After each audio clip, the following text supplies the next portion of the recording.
Hi అండి, అందరూ ఎలా ఉన్నారు? బాగున్నారా? Welcome to my YouTube channel moms recipes. ఈరోజు మన ఛానల్లో చికెన్ కర్రీ ఎలా చేయాలో చూద్దాము. దానికోసం ముందుగా కడాయి పెట్టుకొని ఆయిల్ అయితే వేసేసుకుందాం.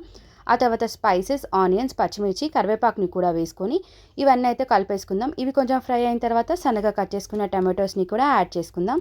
ఇందులోకి అల్లం వెల్లుల్లి పేస్ట్, పసుపు, ఉప్పు, కారాన్ని అయితే వేసుకుందామండి. ఉప్పు అనేది ఎవరి టేస్ట్ని బట్టి వారు వేసుకోవాలి. ఇవన్నీ ఒకసారి కలుపుకొని మూత అయితే పెట్టేద్దాము. ఒక 5 మినిట్స్ తర్వాత ఓపెన్ చేసి చూస్తే టమాటోస్ అయితే సాఫ్ట్ అయిపోయి ఉంటుంది. ఆయిల్ కూడా బయటకు వచ్చేస్తుంది కదా. ఇందులోకి అయితే మనము చికెన్ అయితే యాడ్ చేసేసుకుందామండి. చికెన్ యాడ్ చేసుకొని ఇవన్నీ ఒకసారి బాగా కలుపుకున్న తర్వాత మూత పెట్టేసుకుందాము. ఆ తర్వాత ఒక 15 మినిట్స్ వరకు ఇవన్నీ ఉడికిన తర్వాత మూత ఓపెన్ చేసి చూద్దాము. చికెన్లో నుంచి అయితే వాటర్ బయటకు వచ్చేసింది. ఆ తర్వాత గరం మసాలా వేసుకొని ఒకసారి బాగా కలుపుకొని మూత పెట్టుకొని 5 మినిట్స్ అయితే ఇవి ఉడకనిచ్చిన తర్వాత మూత ఓపెన్ చేసి దీని మీద కొత్తిమీర చల్లేసుకుంటే ఎంతో టేస్టీ అయిన చికెన్ కర్రీ అయితే రెడీ అయిపోయింది. Please subscribe to my YouTube channel.